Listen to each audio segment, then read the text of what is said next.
अध्याय 17। यदि किसी के पास सुंदर व पतिव्रता पत्नी, पर्याप्त धन, आज्ञाकारी पुत्र और पौत्र पौत्री हों, तो यह सुख स्वर्ग के सुख से भी बढ़कर है। गुरु द्वारा दिया ज्ञान।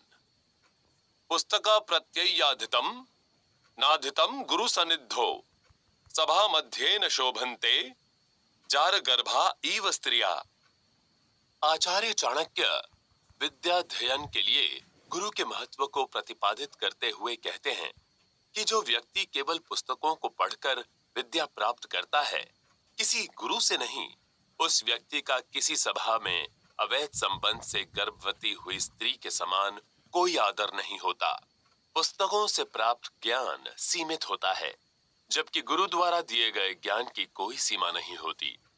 जिस व्यक्ति ने गुरु से ज्ञान प्राप्त किया है, उसका उस व्यक्ति से ज्यादा सम्मान होता है जिसने पुस्तकों से ही ज्ञान प्राप्त किया है। जिस व्यक्ति का गुरु होता है, वह समाज में सम्मान का पात्र होता है। यहाँ आचार्य चाणक्य पुस्तकों को पढ़कर विद्या प्राप्त करने वाले की तुलना अवैध संबंधों से गर्भवती हुई स्त्री से कर रहे हैं। न तो ऐसे व्यक्ति को समाज में सम्मान मिलता है, न ही ऐसी स्त्री को। जैसे को तैसा कृते प्रतिकृतम कुर्याद हिंसने प्रतिहिंसनम तत्र दोषो न पतति दुष्टे दुष्टम समाचरेत। आचार्य चाणक्य जैसे को तैसा के व्यवहार की पक्षधरता दिखाते हुए कहते हैं कि उपकारी के साथ उपकार, हिंसक के साथ प्रतिहिंसा करनी चाहिए तथा दुष्ट के साथ दुष्टता का ही व्यवहार करना चाहिए। इसमें कोई दोष नहीं होता है।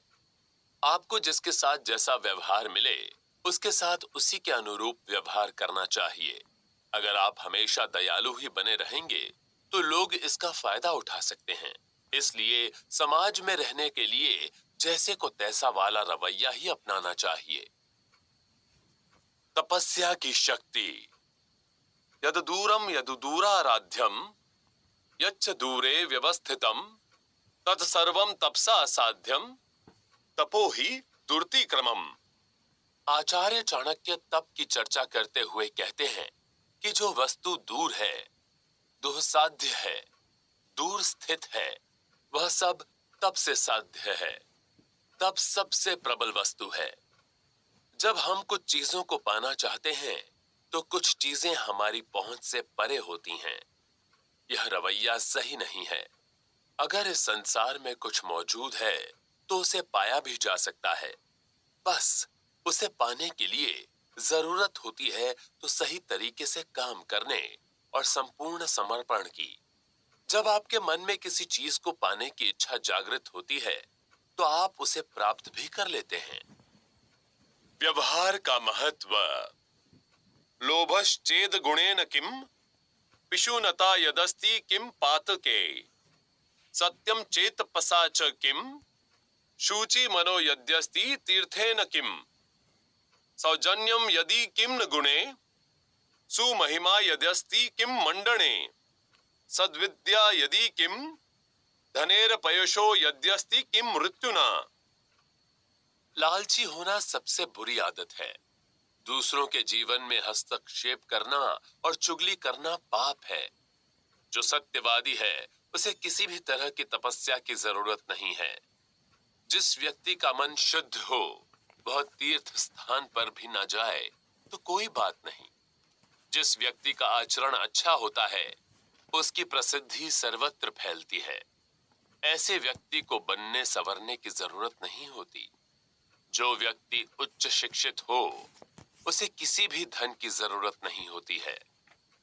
जिस व्यक्ति को अपमान का सामना करना पड़ता हो, उसका जीवन मृत्यु से भी बदतर है। लालची व्यक्ति धन को पाने के लिए किसी भी हद तक जा सकता है। ऐसा करना किसी पाप से कम नहीं। अच्छा व्यवहार किसी भी तरह की तपस्या से बढ़कर है। जो व्यक्ति अच्छा व्यवहार करता है, उसे किसी भी तीर्थ यात्रा पर जाने की जरूरत नहीं होती है। अगर हृदय शुद्ध है और मन में दूसरों का भला करने की भावना है, तो अन्य कुछ भी करने की जरूरत नहीं है। शिक्षा का धन सबसे बड़ा धन है। अगर आप शिक्षित हैं तो किसी भी दूसरे धन की जरूरत नहीं।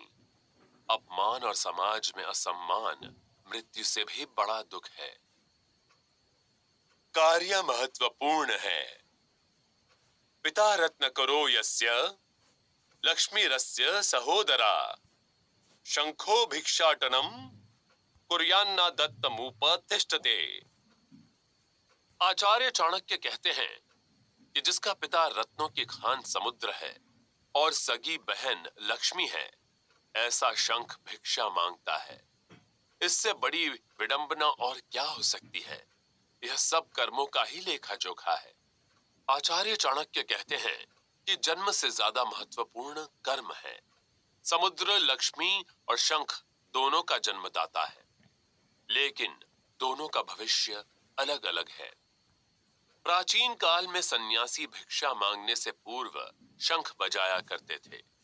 शंख किसी को कुछ देने के बजाय किसी से मांगने के लिए पूछने का माध्यम बनकर रह गया, इसलिए उसका महत्व कम हो गया। लक्ष्मी की पूजा की जाती है और उसको दूसरों को दान स्वरूप प्रदान किया जाता है। किसी भी व्यक्ति का सम्मान उसके द्वारा किए गए कार्यों पर निर्भर करता है, न कि उच्च कुल और निम्न कुल में जन्म लेने से। मजबूरी में अच्छा। अशक्तस्तु भवेत् साधुर ब्रह्मचारी च निर्धना व्याधिष्टु देव भक्तश्च वृद्धा नारी पतिव्रता। कभी कभी कोई व्यक्ति परिस्थितियों के हिसाब से अपने व्यवहार को परिवर्तित कर लेता है। एक निर्बल व अशक्त व्यक्ति सज्जन होता है, गरीब व्यक्ति अविवाहित रहता है, बीमारी में वह धार्मिक हो जाता है और एक अधिक आयु की स्त्री पवित्र हो जाती है। परिस्थितियां हमारे व्यवहार को प्रभावित करती हैं। एक निर्बल व अशक्त व्यक्ति के पास सज्जनता बनाए रखने के अलावा कोई अन्य विकल्प नहीं होता है। जो गरीब होता है उसके पास अविवाहित रहने के अलावा कोई दूसरा चारा नहीं होता है, क्योंकि गरीब होने की वजह से वह अपनी पत्नी का भरण पोषण नहीं कर सकता है। जो लोग बीमार होते हैं वे अपनी दुखदाई स्थिति से बचने के लिए धार्मिक हो जाते हैं। अगर कोई सुंदर और युवा स्त्री पवित्र होती है तो यह गुण होता है, लेकिन वृद्ध के पास इसके अलावा कोई चारा नहीं होता कि वह धर्म के मार्ग पर चले और अपने आचरण में पवित्रता लाए। मां से बढ़कर कोई भी नहीं। नान्नोद कंसमम दानम न तिथिर द्वादशी समः न गायत्र्या परो मंत्रो न मातु परम देवतम। अन्न और जल से बड़ा कोई भी दान नहीं होता है। महीने का 12वां दिन बहुत पवित्र होता है। गायत्री मंत्र सबसे उच्च मंत्र है। मां से बढ़कर कोई देवी नहीं होती। एक भूखे प्यासे व्यक्ति को भोजन कराने और पानी पिलाने से बढ़कर कोई भी दान नहीं होता है। परंपराओं में ऐसा माना गया है कि महीने का 12वां दिन सबसे पवित्र होता है। अगर इस दिन कोई कार्य किया जाए तो उसके अच्छे परिणाम मिलते हैं। गायत्री मंत्र को सबसे उच्च और महान माना गया है। एक मां जो बच्चे को जन्म देती है उसका स्थान देवियों से भी बढ़कर होता है। दुष्ट व्यक्ति की दुष्टता।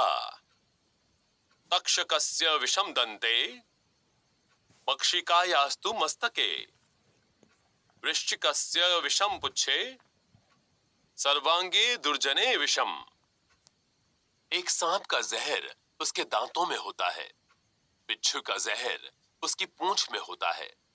कहने का तात्पर्य यह है कि सभी जहरीले प्राणियों का जहर उनके शरीर के किसी खास हिस्से में ही होता है, लेकिन एक दुष्ट व्यक्ति का तो पूरा शरीर ही जहरीला होता है। एक दुष्ट व्यक्ति किसी के लिए भी अच्छा नहीं सोच सकता है। जहरीले प्राणियों के पास सीमित जहर होता है, लेकिन दुष्ट व्यक्ति में जहर की कोई सीमा नहीं होती है। बेकार का व्रत।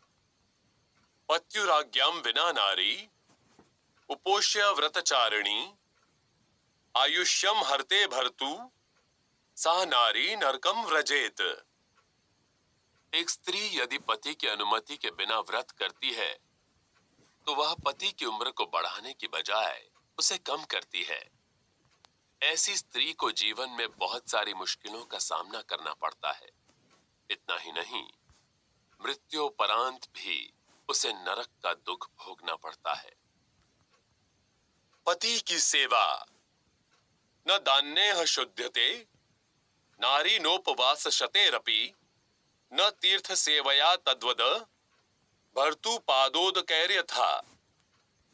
एक स्त्री भले ही कितनी पवित्र क्यों ना हो, कितना ही दान क्यों ना देती हो, उसे मुक्ति नहीं मिलती है।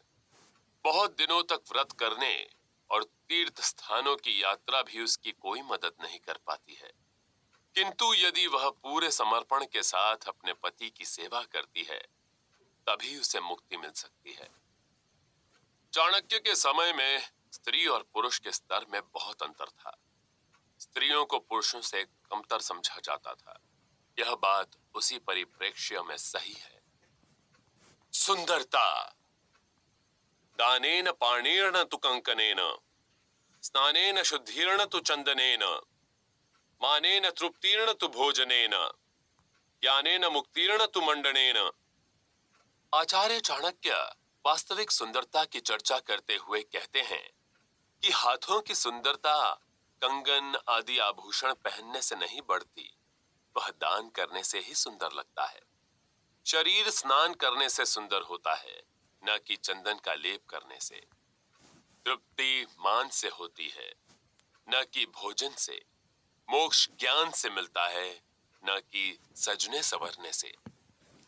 आभूषण, चंदन और भोजन शरीर की जरूरतों को पूरा करते हैं, लेकिन दान, स्नान, दूसरों का सम्मान करना आदि परंपराओं से मुक्ति मिलती है। ये मन को शांति व संतुष्टि प्रदान करते हैं। एक व्यक्ति को वही कार्य करना चाहिए जिसे करके उसके शरीर को नहीं, उसकी आत्मा को संतुष्टि मिले। स्त्री पुरुष की विनाशक सद्यः प्रज्ञा हरा तुंडी सद्यः प्रज्ञा करी वचा सज्ञा शक्ति हरा नारी सद्या शक्ति करम पया। कुछ सब्जियां व्यक्तियों की बुद्धिमत्ता को नष्ट कर देती हैं, कुछ औषधियां बुद्धि को तेजी करती हैं। एक स्त्री पुरुष की सारी शक्तियों का क्षय कर देती है, लेकिन दूध पीने से वह पुनः अपनी शक्तियों को प्राप्त कर सकता है। एक स्त्री के साथ घनिष्ठ संबंध पुरुष की ताकत को नष्ट कर देता है। यह हानिकारक है। पुरुष स्त्री के प्रति अपने प्रेम के कारण कमजोर होता है। आचार्य चाणक्य द्वारा स्त्रियों के मूल्यांकन की जानकारी मिलती है। यह सच है कि बहुत सारे राजाओं का विनाश स्त्रियों के साथ अधिक लगाव के कारण ही हुआ है। दूसरों की मदद करें। परोपकरणम येषाम जागर्ति हृदय सताम नश्यन्ति विपदस्तेषाम संपदा स्यु पदे पदे। जो लोग दूसरों की मदद करते हैं उनकी कठिनाइयां स्वतः आसान हो जाती हैं। उन्हें बिना अधिक श्रम किए धन की प्राप्ति भी होती है। जो लोग दूसरों के हित के बारे में सोचते हैं वे हमेशा सुरक्षित रहते हैं। जो लोग दूसरों का बुरा सोचते हैं न चाहते हुए भी उन्हें बहुत सारी मुश्किलों का सामना करना पड़ता है। जो किसी को नुकसान नहीं पहुंचाते हैं उनका सब लोग सम्मान करते हैं। ज्ञान के बिना व्यक्ति पशु तुल्य है। आहार निद्रा भय मैथुनानि समानी चैतानि नृणाम पशुनाम ज्ञानम नराणाम अधिको विशेषो ज्ञानेन हीना पशुभिः समाना। भोजन करना, सोना, भय करना, मैथुन करना, ये सारी बातें मनुष्यों और पशुओं में समान रूप से पाई जाती हैं। एकमात्र ज्ञान प्राप्ति ही ऐसी चीज है जो पशु नहीं करते हैं। जो व्यक्ति ज्ञान प्राप्ति के मार्ग पर नहीं चलते हैं वे पशु के समान होते हैं। जो व्यक्ति ज्ञान पर भरोसा नहीं करता वह अच्छे कर्मों से भी दूर रहता है। पशु भी ज्ञान प्राप्ति नहीं करते हैं। इसलिए जो व्यक्ति धार्मिक गतिविधियों में हिस्सा नहीं लेते हैं वे पशुओं की तरह होते हैं। जितने दे सकें उतना दान दें। दानार्थीनो मधुकरा यदि कर्णतालेर दूरीकृता करिवरेण मदान्ध बुद्ध्या तस्यैव गंडयुगमंडन हानिरेषा भिंडा पुनर्विकच पद्मवने वसंती। आचार्य चाणक्य कहते हैं कि मद में अंधा हुआ हाथी अपने कानों के पास मंडराने वाले भंवरों को कान से उड़ा देता है, लेकिन इससे भंवरे को क्या हुआ? इससे तो हाथी के गंड स्थलों की शोभा ही कम हुई। भंवरों का क्या, वह तो कमलों के दल में चला जाएगा। भौरे और हाथी के उदाहरण के माध्यम से आचार्य चाणक्य यह समझा रहे हैं कि दरवाजे पर आए जरूरतमंद को अतिथि को सम्मान न देकर आतिथ्य ही मुश्किलों का सामना करता है। एक व्यक्ति को वह जितना दे सके उतना दान देना चाहिए। जरूरतमंद का क्या, उसे तो दूसरी जगह से भी दान मिल जाएगा, लेकिन आपने दान देने का मौका खो दिया। वे दूसरों के दुख को नहीं समझते। राजा वेश्या यमो यज्ञस्तस्करो बालयाचको पर दुखम न जानन्ति अष्टमो ग्राम कंटका। ये 8 लोग किसी दूसरे के दुख को नहीं समझते हैं। राजा, वैश्या, यमराज, अग्नि, चोर, बालक, भिखारी और लोगों को आपस में लड़ाकर तमाशा देखने वाला व्यक्ति, ये 8 दूसरों के दुख को नहीं समझ सकते। राजा अपनी प्रजा का कष्ट जाने बिना उससे मनमाना कर वसूल करता है। बालक अज्ञानता की वजह से, वैश्य अपने लालच के कारण, अग्नि अपने व्यवहार के कारण, यमराज अपने कर्तव्य के कारण, राजा शक्ति के लिए, चोर अपनी आदत के कारण तथा भिखारी और ज्यादा मांगने की आदत के कारण दूसरों की भावनाओं को नहीं समझते हैं। समय पड़ने पर सब दुखी होते हैं। अधा पश्यसि किम बाले पतितम तव किम भुवि रे रे मूर्ख न जानासि गतम तारुण्य मौक्तिकम। एक मूर्ख स्त्री से पूछता है, बालिके, तुम नीचे भूमि में क्या देख रही हो? मूर्ख, क्या तुम जानते नहीं हो कि मेरे यौवन का मोती खो गया है? कहने का तात्पर्य यह है कि किसी युवती ने पर पुरुष को देखकर लज्जा से अपना सिर झुका लिया, किंतु वह ढीठ बोला, तुम नीचे जमीन में क्या देख रही हो? क्या तुम्हारा कुछ खो गया है? तब वह युवती क्रोध से बोली कि मूर्ख, यही मेरी जवानी का मोती गिर गया है। क्या तुम नहीं जानते? जिस व्यक्ति ने इस संसार में जन्म लिया है वह बच्चे से युवा और फिर वृद्ध होता है। कोई भी प्रकृति के इस नियम से बचा नहीं रहता है। केवल वृद्ध व्यक्ति ही यौवन के महत्व को समझ पाते हैं। किसी को भी किसी वस्तु का महत्व उसके खो जाने पर ही पता चलता है। एक अच्छी आदत दूसरी बुरी आदत को ढक देती है। प्याला शयापी विफलापी संकट कापी वक्रापि पंकिल भवापि दुरासदापि गंधेन बंधुरसी एतकी सर्वजंतोर एको गुनाह खलु निहंती समस्त दोषान।